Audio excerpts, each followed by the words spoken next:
So let's begin our journey. Okay, I have shared my screen as well, and I hope that is visible. If anyone can confirm if it's visible, my screen. Thanks for the confirmation. Okay, so here our prerequisite to this session is that you should be familiar with at least basic level of Python, even if you are not used to the Python coding, then that's all right, because here what we are going to use is Python library. We are going to learn about the Python library, and uh, so basically, as we learn about the Python this library, particularly we are going to learn NumPy in our today's session, and we'll try to cover Pandas as well. So as we will learn about these library, you will also learn about Python coding as well.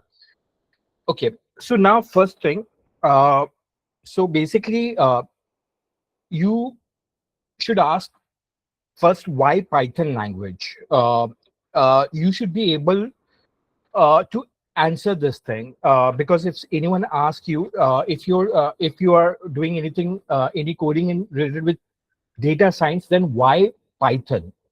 So basically the reason for that is there are different very much popular languages out there, from Java, C, C++, PHP, you name it, Node.js, C Sharp, so on.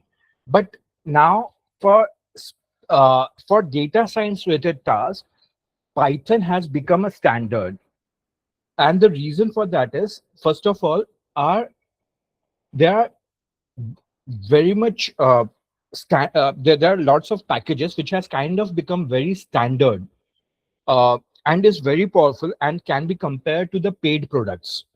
So for example, Pandas provide from data loading and filtering, sorting. We have Pandas for that, Pandas library. And then when you load the data, definitely you need to visualize it.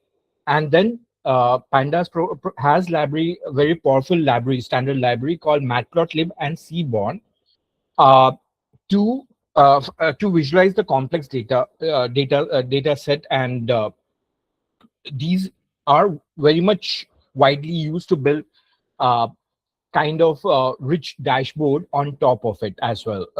So visualization part is also covered, data loading, data your and now let's say what about data processing? So Pandas and NumPy together can be used very so if you have a kind of tabular kind of data, then definitely you can use Pandas for very efficient and very fast filtering, sorting, and all those things. And if you have numerical data and you want to do a very fast computation related with, let's say, linear algebra and specifically matrix transformation, those kind of algebra, then we have NumPy. So these are the building blocks. So because of this, it makes Pandas very powerful. And also the Pandas programming language, if we talk about it, if for example when you deal with uh, let's say any kind of data analysis, or uh, uh, your machine learning process pipeline, or anything related with complex data structure, excuse me, then you have to go through lot of data transformation. That is, you have to convert particular data structure into another, or you need to write complex filtering thing.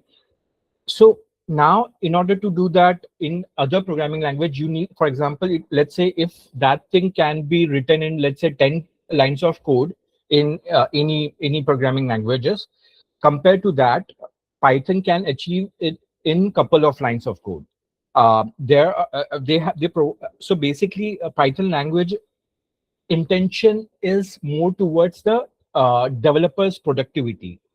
So that's why from the language itself, and the packages, it makes it very powerful. And because of that, all the machine learning related library or any deep learning based framework from uh, PyTorch to TensorFlow are also very heavily used, which is also available for the Python. So let's continue our journey, and let's uh, start learning about NumPy. So first, let me. So here, these are the core data stack. You will use these every single day if you intend to work in the field of data science, data analytics, machine learning, AI, or whatever field which is very much dependent on things which are related with the data, data computation, data transformation, and so on. So these are the library. And NumPy is called as numerical Python library, which is heavily used for numerical computation. I've already explained. It is heavily used for matrix transformation related thing. Pandas for the data transform manipulation, for example, filtering, sorting, and so on. Matplotlib for visualization, Seaborn also for statistical visualization, and sklearn is one of the machine learning packages. It is not the only package. sklearn is widely used while learning, because here when you want uh, so there are two approach to machine learning, to learn machine learning. One is application oriented, and the other is definitely the mathematical oriented. And if you want to go through the application oriented way path, then definitely the underlying mathematical concept is not that much of importance, then definitely sklearn makes the machine learning uh, implementation and using of machine learning algorithms very easy, because all the standard it provides all the standard lab classes for handling the machine learning algorithms. So now, in order to use any one of the packages, we use this kind of statement: import the package name, and this is the alias. So NumPy, for example, can be used via as np dot whatever you want to call any method or so. Similarly, pandas and all these things. And then there is this other form of import where you can import all the available classes from particular uh, package. So from sklearn import star, or if you want to specify certain classes, then you can specify the class also. So these are the two way of importing packages. And before using any of these library, you have to make sure that these are installed on your machine. If, let's say, if one of the packages is not installed on your machine, then you will encounter particular error like module not found error. So in that case, you need to install those particular packages. For example, if you have if you're already using uh, Anaconda, Miniconda, or if you're using Google Colab, then you don't need to install it. But let's say if only basic Python interpreter has been installed on your machine, then you need to install the individual packages.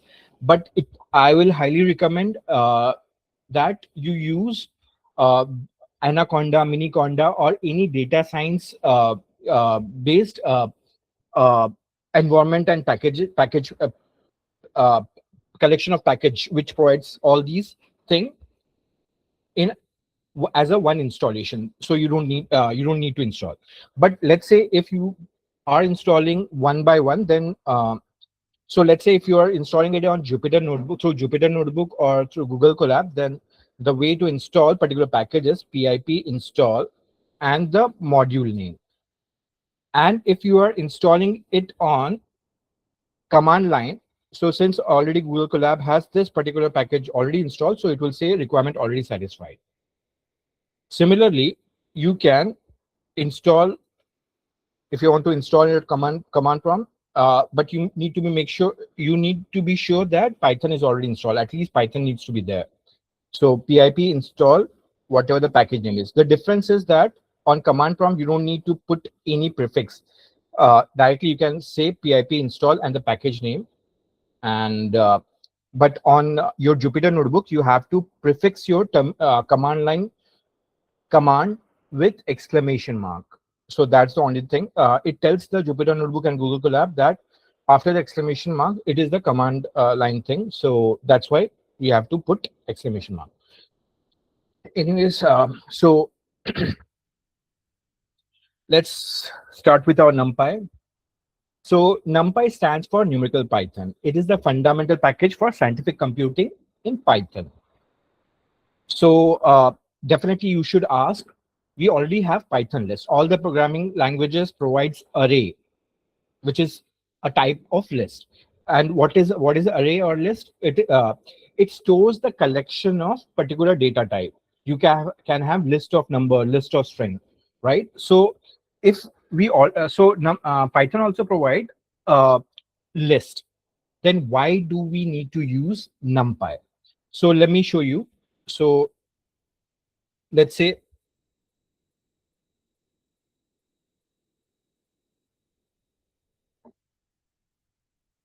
I will write two code. So here, let's say I have one Python list approach.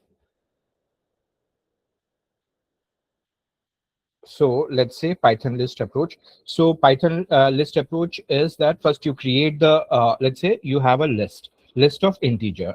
Now, let's have a simple task. Let's say to multiply each element by 2. In other programming language, what we'll do, we'll iterate over the list and then multiply by 2 and either create the new list or update the existing list. Okay, and Python provides Pythonic way of creating iterating and creating lists in one go. So we can use that and create the. So here what we are doing, we are iterating the Python list, taking X out of it for each iteration and then multiplying it by 2 and creating a new list. So this is a kind of it replaces a kind of for loop which in other programming language which we require to do the same thing.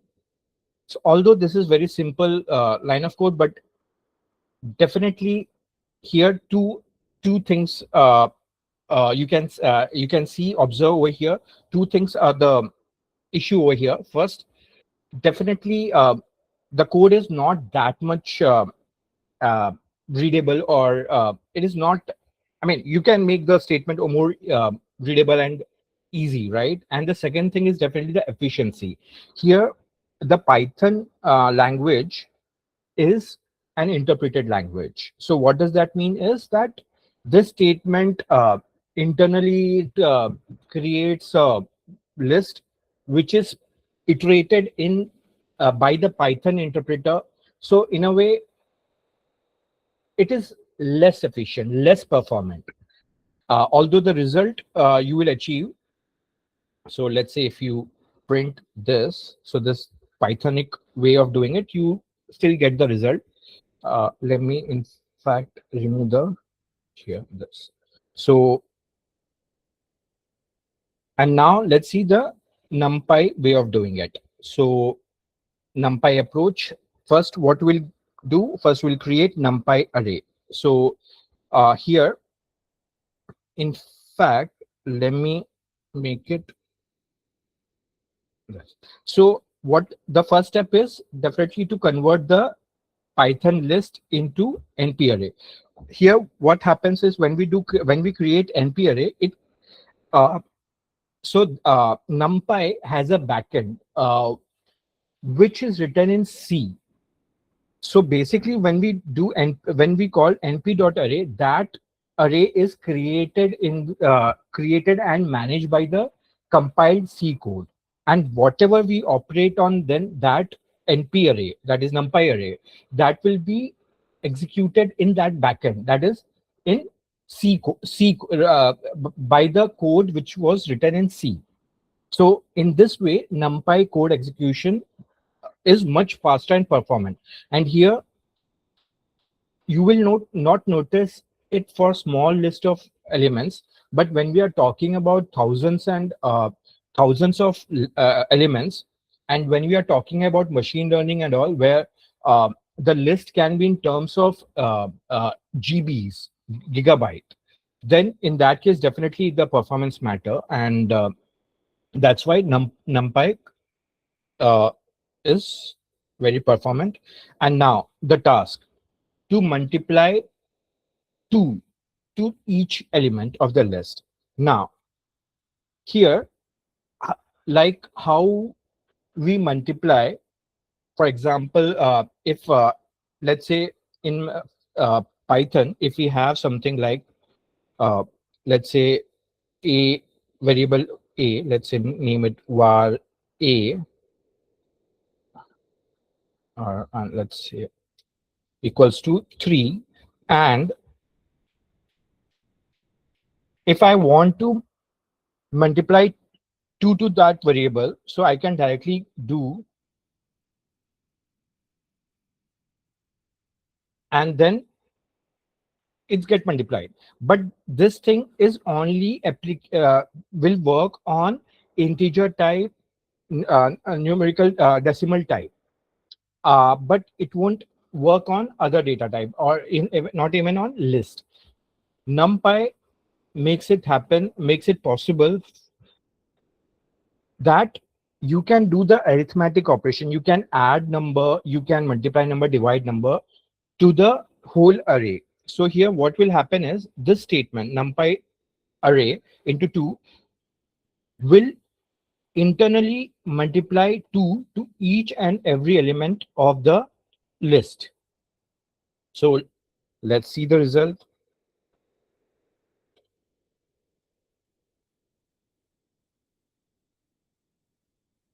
So you can see that the output matches, and so here the NumPy provides two things. One, very simplicity and powerful way of writing code where you can intuitively understand what's happening.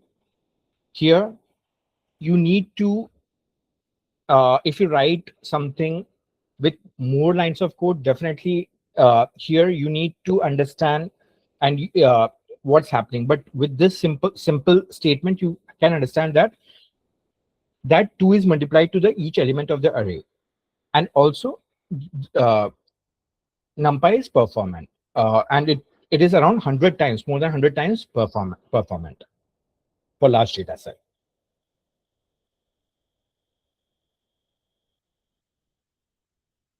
So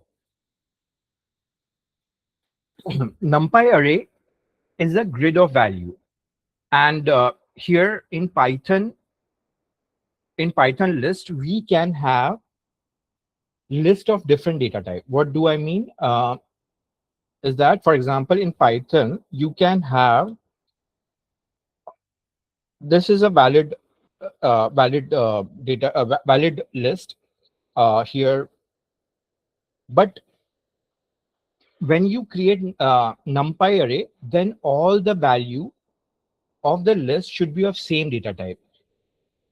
It can be it has to be of same data type. It can be list of string, list of boolean, list of integer, list of decimal, or list of date, or list of object. It can be anything, but it should be, all the elements should be of same data type.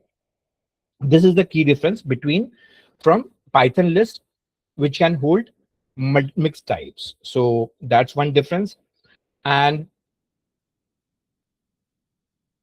we have already seen how to create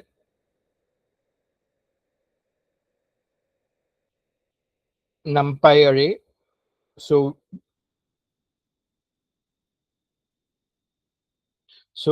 NumPy array can be created by calling method array and passing the Python list. So it creates the NumPy array, and then you can operate on the NumPy array. and you can see the content of NumPy array by printing it, and you can check the type of array.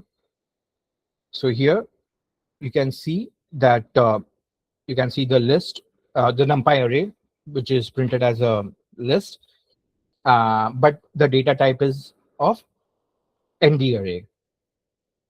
So here the list, the NumPy array doesn't need to be of one dimensional elements. That is just single row. It doesn't need to be like that. It can be 2D array, matrix, a list of list. We can create that as well. So like how we create in other programming languages, same way we create list of list. So here, this is row one, this is the row two, 1 4 is the column, first column, 2 5 is the second column, 3 6 is the second column. So now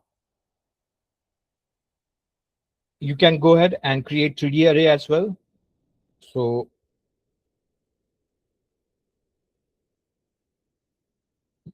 so 3D array, this is the first row, and this is the second row, and this is the first row, first first element, first row, second element. This is second row, first element, and second row, second element. So this is how we can create our 2D, 3D, or any n-dimensional array. It is not just limited to 3D array. You can go ahead and create n-dimensional array. So here, as already I have explained, that ND array cannot be necessarily have to be of integer type. It can be, but it has to be of one type. So if you have added integer, then rest of the element should be also of integer. If it is float, then everything should be float. So here you can also, if you can do the casting as well. So here, let's say if you're passing integer and if you want to cast it into float, then you can directly pass the data type equal to float 32. So internally the NumPy will cast it also, and it can be Boolean array as well.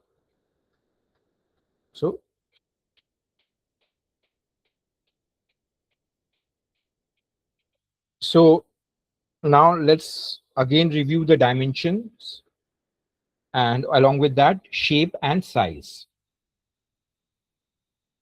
So here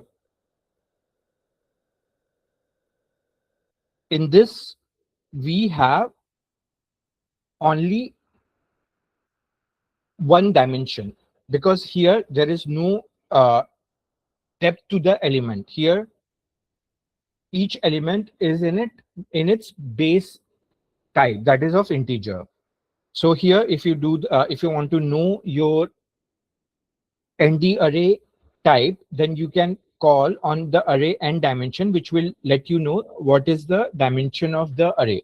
All these things are very helpful if you are let's say if you are if you are processing huge amount of data, slicing it, then transforming it, passing it to some other method, and then other library, and then you are getting back the the transformed array, then definitely you might have to write certain piece of code where it checks that the returned array is of certain dimension, with certain shape and size. So that's why we can use uh, these properties to in order to determine what are its dimension and size. So now you know the dimension. What is shape? So here the dimension is whether if there is a depth to the particular at the element level. So here there is no depth. It is at the base uh, integer type, or it can be of float or string or whatever it is, but still it is in a, it is not list of list. It is just list of elements. 2D. So that's why your dimension will be 1. What does the shape means? So here shape means that what is the length of element along each dimension. So for example, since this is only one dimension, so here you will get only as a tuple in Python, where combination of number integer can be represented in this format, which is called as tuple. Here it is of one dimension, so size will be represented for one dimension also only, and here shape is 5 because there are 5 elements in that particular row. Size represents the total number of elements irrespective of the row or column, the total element. It considers all the rows and column, and what are the total elements present in the NP array. Here this is the list of list, so definitely this is two-dimensional array. So here you will see output as 2. Shape, here you will see that there are 2 rows with 3 columns, so that's why 2 by 3. This is 2 rows 3 column. And for particular cleaner presentation, let's me show you like this. So here this is the list, and the list is made up of with list is made up of list, and it has 2 rows, and and these are called as columns. So that's why it is two-dimensional array with rows and column, and with 2 rows and 3 columns, and the total element 3 plus 3 6. And what about three-dimensional array? Three-dimensional array can be visualized in this way.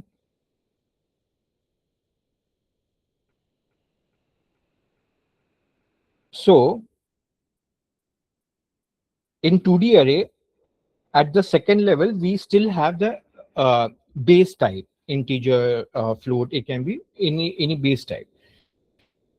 In 3D array, instead of element, it's another list. So it is list of list of list.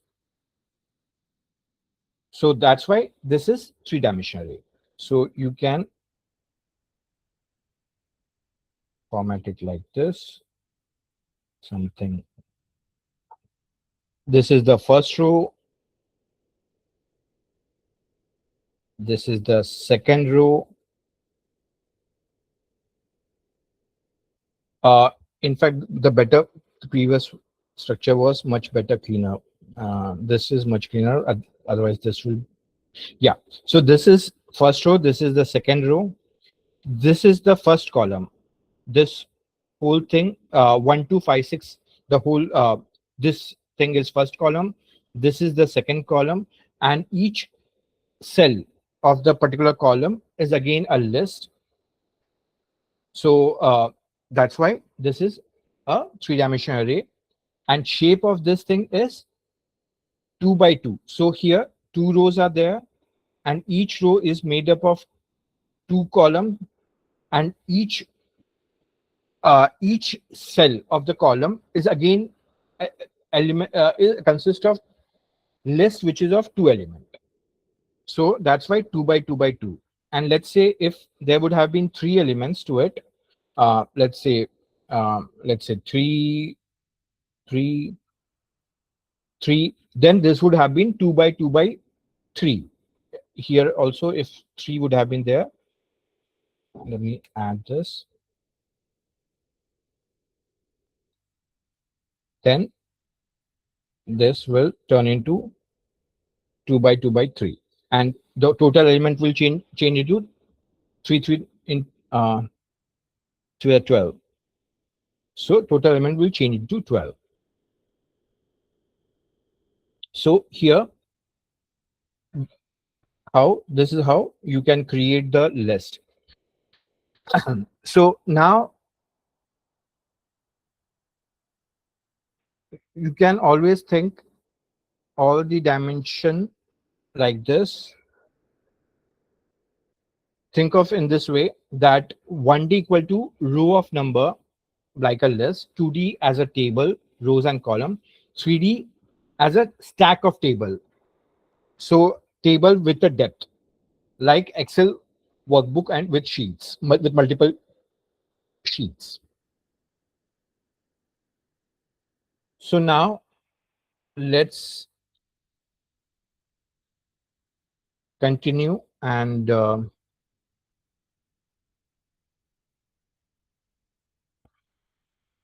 so now let's understand how to reshape array. So let's say there is a situation where you have stream of elements like this, and now you want to transform this thing into a matrix of 3 rows and 4 column. So you can use NumPy reshape method.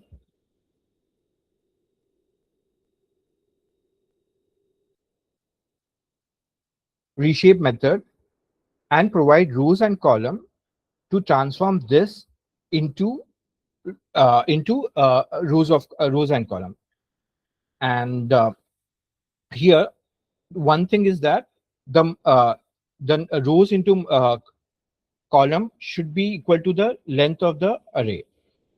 Otherwise, it will throw an error. So here we can see 3 rows with 4 columns. And also you can see there are total 12 elements. So definitely 2 into 6 is also multiplicable, and we can go ahead and create 2 rows and 6 column also. Also, we don't since here, let's say if uh, you don't need to for example, when you have list of array and list of elements, and you know that you want n number of rows, you don't need to specify the column. NumPy can calculate the dimension automatically as well. So you can, if you specify -1, then in that case it will automatically calculate that there are 12 elements, and it will if you want 4 rows, then automatically it will calculate and create 3 columns. So you don't if you specify -1, then it will calculate on its own. And now there might be a situation where you might want to flatten out the high dimensional array into list.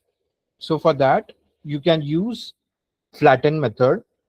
So here, this is our 2D array, and you can call flatten, and this will flatten out the array into one dimensional array.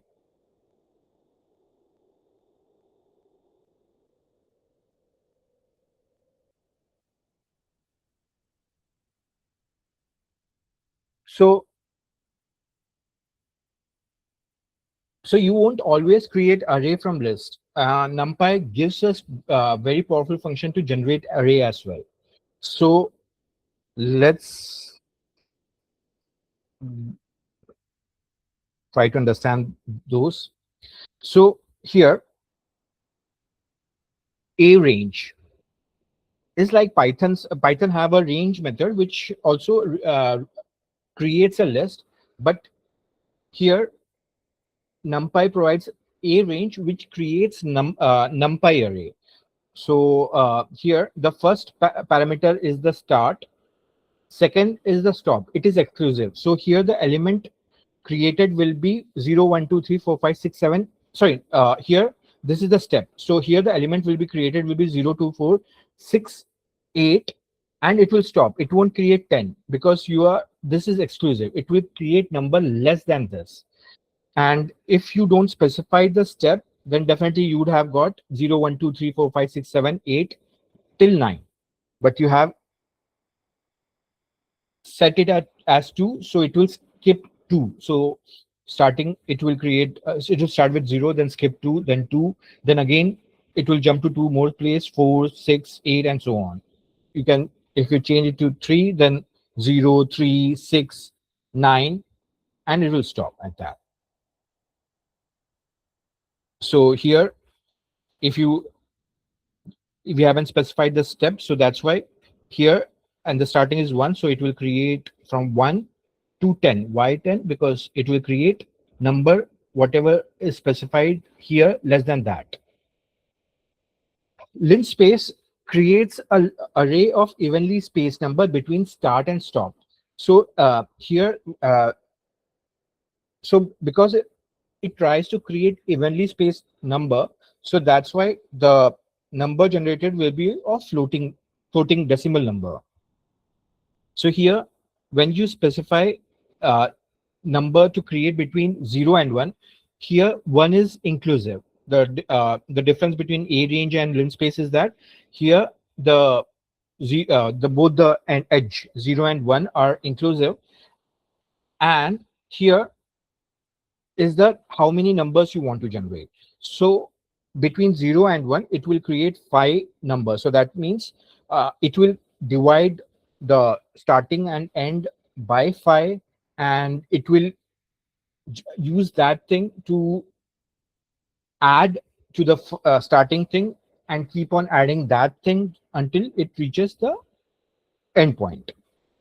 So that's why we get 0, 0 0.25, 0 0.5, 0 0.75, and 1. And then uh, here, since we want 11 number, because between 0, if we would have written 1, then the outcome would have been decimal form. If we would have written 1, then this should have been 10. But since we want it from 0, so between inclusive, because 0 is inclusive, so that's why inclusive of 0 and 100, there are 11 elements. So that's why. Then in matrix transformation, matrix multiplication, there are a lot of time where we need uh, array of filled with 0 or identity matrix, or array with a particular number filled with specific value, or identity matrix, or array filled with 1. So we can use NumPy to generate those kind of array. So here, let's say np0, if we want list of 5 elements with of value 0, then we can go ahead and do that. It will create one dimensional np array, nd array. But if we want higher dimensional array, 3 by 4 matrix of 0, then we can provide the number of rows and column. And if we provide np dot once, it will create array like this, 2-dimensional array filled with 1. Again, here you can either provide directly, if you want 1D array, then you can provide how many elements you want. If you want 2-dimensional array, definitely you can pass on your tuple of rows and column. Here you want to fill the array with particular specific value, then you can specify the rows and column and the value you want to fill with you want the array to be filled with. Identity matrix. The identity matrix is a kind of a matrix where the uh, diagonal. So when we are talking about identity matrix, here it has to be of same rows and column.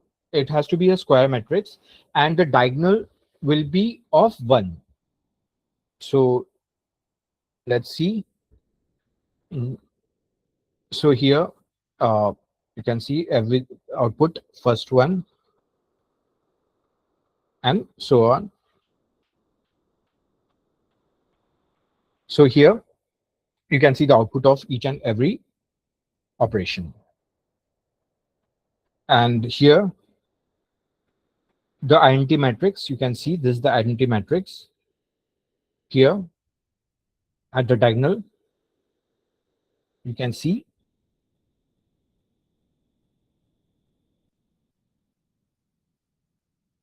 Then uh, NumPy is heavily used for random data generation, which is very essential for simulation testing, machine learning, uh, statistical model testing, and so on. It is very so synthetic data is definitely very much widely used for uh, s- uh, s- not only limited to simulation and machine learning, but it has very wide application. So let's learn about random data generation. Okay, I didn't notice. Wani has asked how relevant is Python in today's era of vibe coding. So here, I will say it is still very relevant. See, basically, what's happening with the vibe coding and how it has transformed the overall coding. What have overall? Let's try to understand that. So let's begin from not from not let's not see it from today's perspective, but let's start it from the time when the computers were invented. So definitely the computers were invented, as everyone knows that computer understand only the machine language, which is written in the terms of bits and bytes. So the early computers were coded in machine learning and assembly language. Uh, Definitely, then came the higher level language, Photon, COBOL, C, and then C++, and that drastically changed how we coded. Earlier on, in order to write simple thing which used to, for example, what we are doing exactly right now, if you wanted to achieve the same thing using the assembly language, then you would have to write maybe 100 pages of code for that, maybe even more than that. So definitely the higher level language gave a way of abstraction of making computer understand what we want to achieve, what we want to compute. So you can say that higher level programming language is a way of abstracting away the inner working of the computer. And so from 70s till now, the programming language kept on evolving. A lot of modules kept on evolving. Uh, Programming languages become very powerful and where you don't even need to uh, define type of the variable. It is automatically inferred. Lot of uh, memory leakage related things are prevented, which is very complex in C++. So you can say that even the higher level language gave much more abstraction and help us to focus on getting the output than to understand how to make hardware work. So now we have the vibe coding. And what exactly vibe coding does? Vibe coding takes our input in natural language and it generates a high level com- a code which is a high level programming language. But here the basic thing from the from the day when the computer was invented till now, although things kept on becoming simple and simple and simple, definitely with that, what helped us is it didn't uh, stop developer from a for it didn't stop an organization from hiring a developer. It didn't ended the coding at all. It made the developer to code more, to be more productive, to generate more things, to generate to do more things which were previously not possible, because it needed lot of human involvement or lot of human labor to achieve that thing. But now with wired coding, you try to visualize that thing. It is not going to kill any programming language, because at the end, computer still needs to understand in its binary way, right? It needs to the thing, whatever you've spoken, whatever your idea, whatever you want to achieve, needs to be converted into a deterministic piece of code which a hardware can execute. So now the thing, a statistical model like any codex or chat gpt or cloud ai, whatever the those models are there, definitely those things generates an output which can be very good at looking, or maybe it might be very performant, or it might be, let's say, very, it might have very few bugs, let's say, but it can't be 100% safe, secure. uh, it can't be guaranteed, and the reason for that uh, is because of the mathematics. It has been mathematically proved that the completeness, there can be no algorithm or there can be no machine which can produce 100% for sure code that you can and when you are talking about a complex enterprise level application, you can't be 100% sure that whatever the AI is generating the code is 100% right. So we still need human to interact with the LLM to get the output, to validate and vouch that the generated thing are valid, to test it, to tweak it, and to fix it.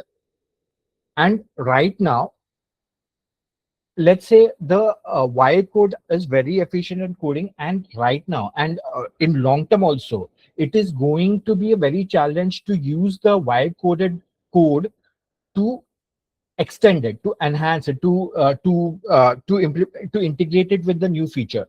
Where LLM are very good at creating a new code rather than using the existing code and extending it. For simple thing, yes, it can, but for complex piece of code, you need to have a control over it. And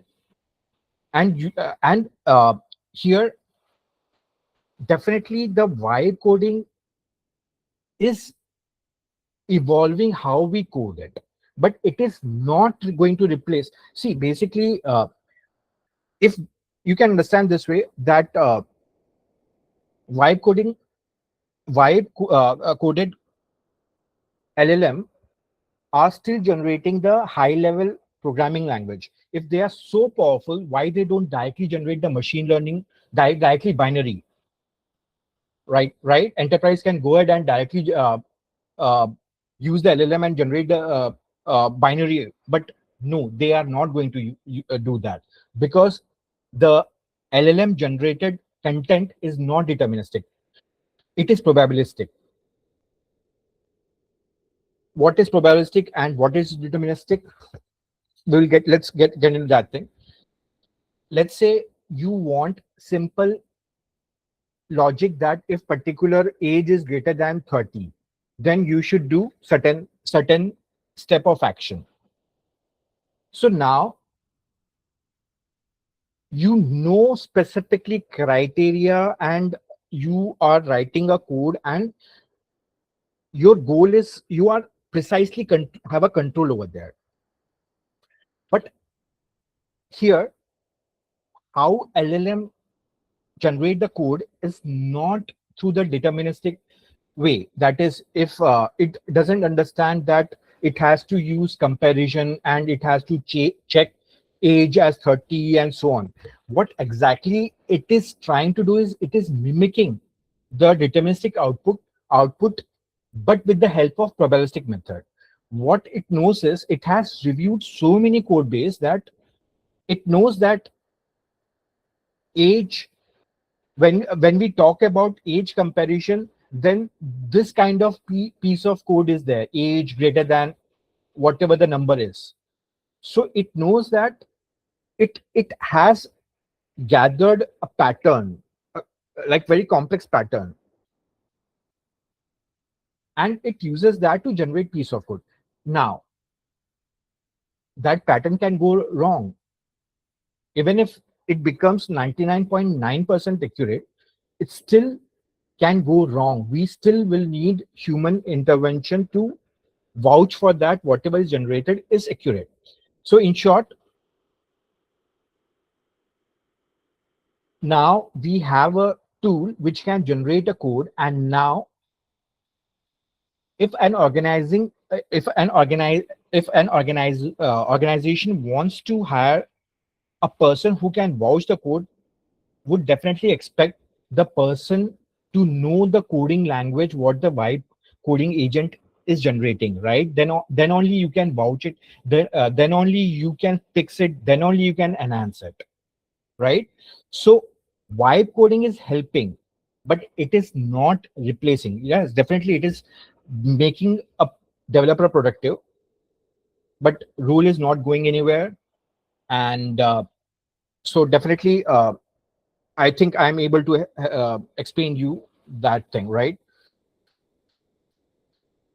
You can ask ChatGPT Cloud to generate piece of code, but in order to integrate it, in order to enhance it, in order to there are certain time which is hard to explain in English to the codex, and much more simpler to directly modify the code.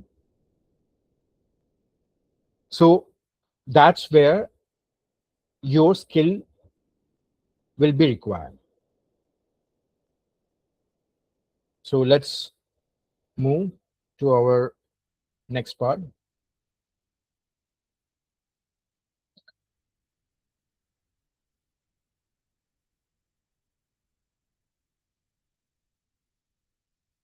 So yes, so we were into the random generation part. So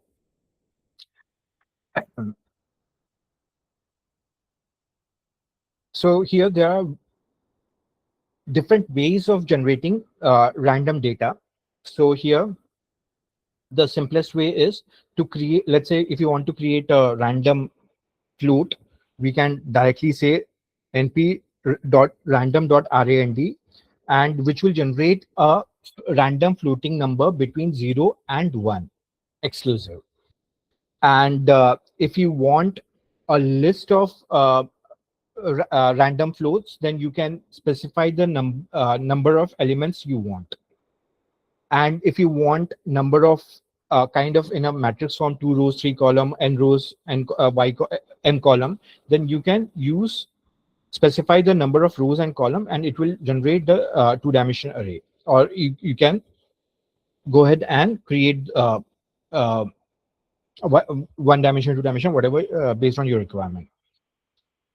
And then if you want to create integer, then you can use the method rand integer, and it will generate the random integer between here this will be the starting point, and here 10 is exclusive, so between 1 and 9 here it can be anything, and it will be of type integer. And if you want to create list of integer, then you can provide the starting and end. and the number of elements you want. And similarly, you can here provide the if you want a 2D 2D array, then you can specify here the number starting and ending number, and the dimension of the array. So here you will get 3 by 3 matrix between for each element of the matrix will have value between 1 and 6. Then you can use the statistical method to generate the data, which so this is very much used in statistical modeling, simulation, and so on. And here you can use random normal distribution and represent here standard normal distribution, and here uh, by so be here uh, if you want list of 5 elements, then you directly specify 5. You will get 5 values from the standard normal distribution.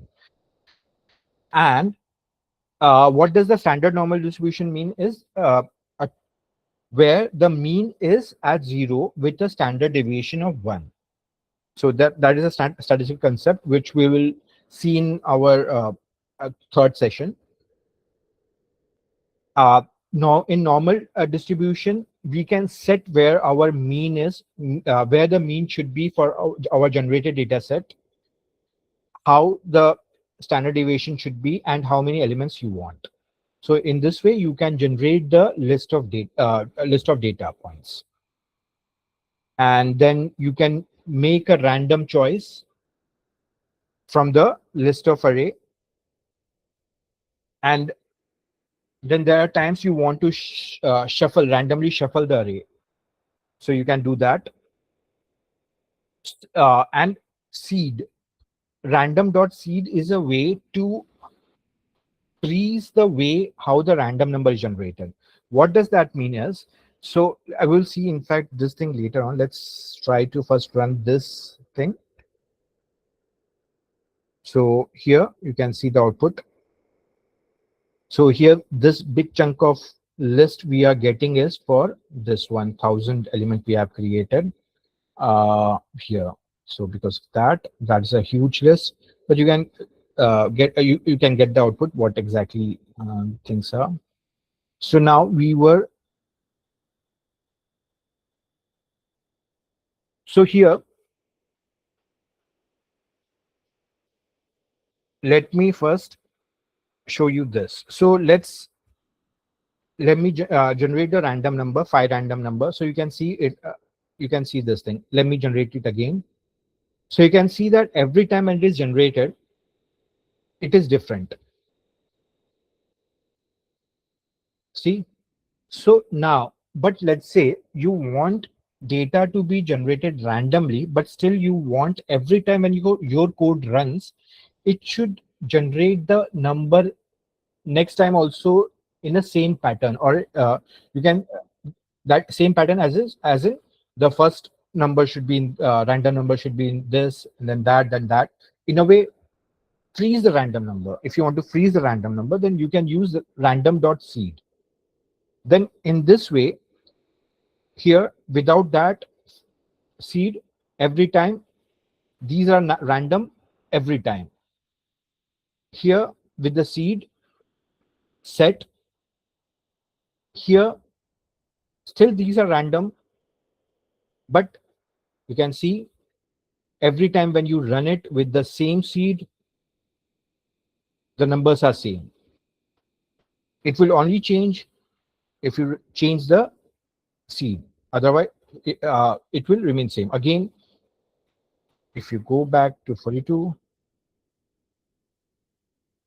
so seed is used when you want reproducibility, when you are testing with the model and you generate a particular data, let's say normally distributed data set, and after visualization and inspecting, you think that particular data set is good enough for you to use it in testing or model building, then definitely in that case, so that you can focus on coding rather than data. And so that's why you use seed, so that the data part remains same even if you run the code next time.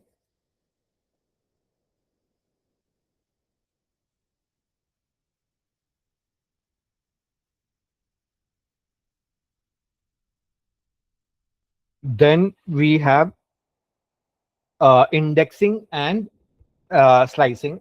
So indexing is a way to access the element. So the first element starts with the 0. So here, if you use the square bracket notation and then provide the element index, then you can get the particular element at that index. So 4, 0, 1, 2, 3, 4. So you will get the fifth element. And the Python language and the NumPy provides a kind of notation where if you provide negative index, then it starts the index from the last element.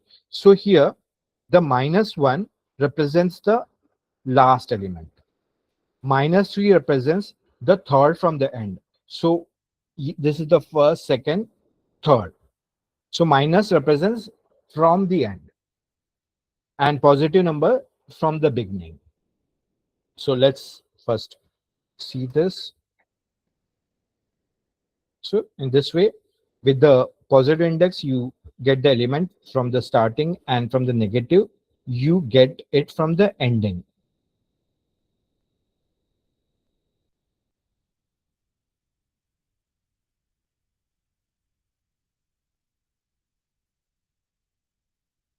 The Google Colab link will be also shared after this session. When the session, of course, I've shared it over here right now. But in next couple of days, you will get the video recording as well as link to this session also. So let's continue. So now slicing part.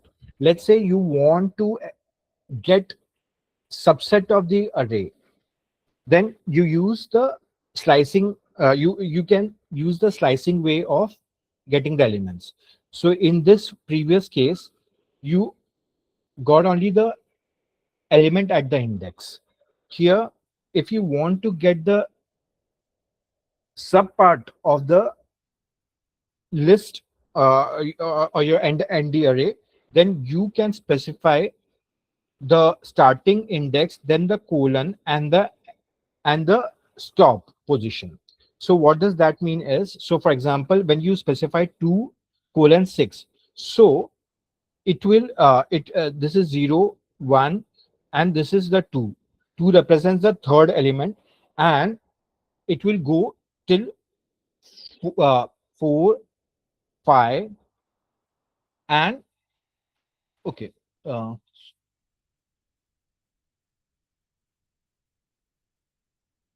so here 30, 40, 50, and then you will get 60. And here, if you don't specify the start position, then it will consider the element from the beginning. So it will get the first 5 element. And if you don't specify the end element, then it will get first from the index onwards. That is 0, 1, 2, 3, 4, 5. So from here till the end. And if you don't specify the starting or the ending index and specify uh, the increment operator, so what it will do is it will select the first element, and then it will use the step number. So it will get 30, then add 2 more, so 50, then 2 more index 70, 2 more index 90. So in this way. And if you specify in step position, if you specify negative number, then same thing but in a reverse way. So it will start with 100. Here step it can be -1, -2. So if -1 is there, it will just go one by one number. If -2 would have been there, then 100, 80, 60, 40, and so on. So here, in this way, you can get slice of the array.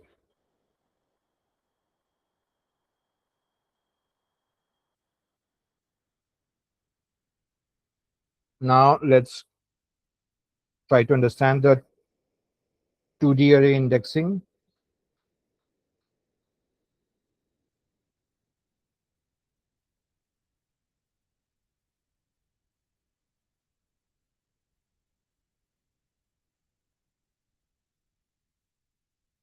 So let's say we have a 2D array like this. So in order to access the element of the two-dimensional array, for example, this element 6, 4, or so on, we can we have to specify the both row and column index. So here, what does 0 by 0 means? The first row and first column. So it will return 1, 1, 2. So the second row and the third element. So here it will represent 7. 2 minus 1. So third row and -1 represents the last element. So in this way. And if you don't specify the column index, then it will return the whole list.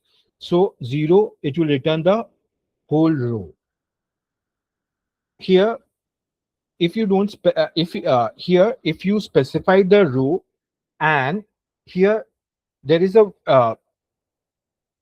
you can, if you want a subset of the second row, then you can use the column notation like how we did in previously, how many element you want to get it.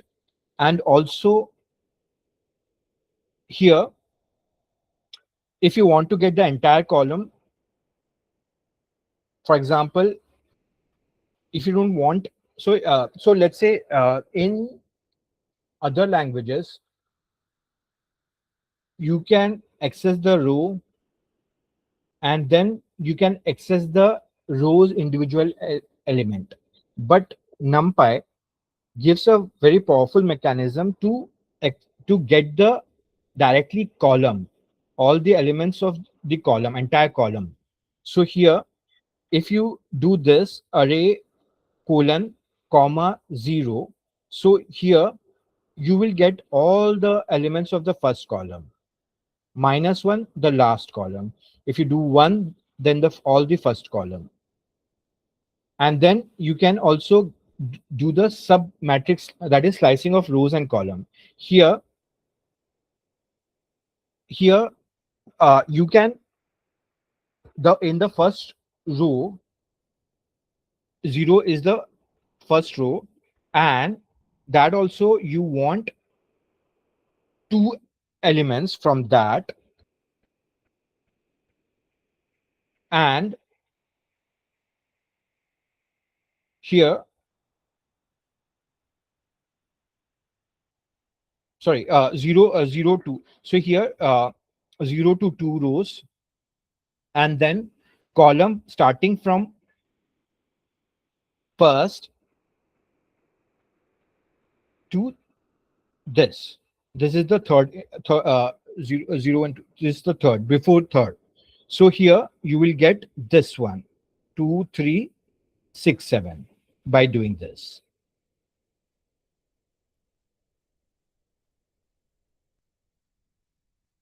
And then you can also use the index for getting multiple specific rows. So here, if you provide list, then you can get the 0th row and the second row. So instead of providing like this, you provide list of rows, what you want.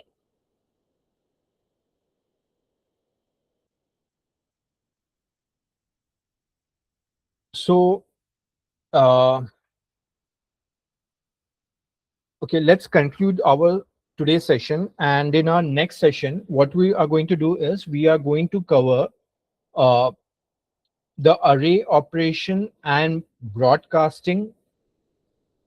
We will learn about that thing, and we will continue with the pandas. So in our next session, we will try to finish the pandas as well.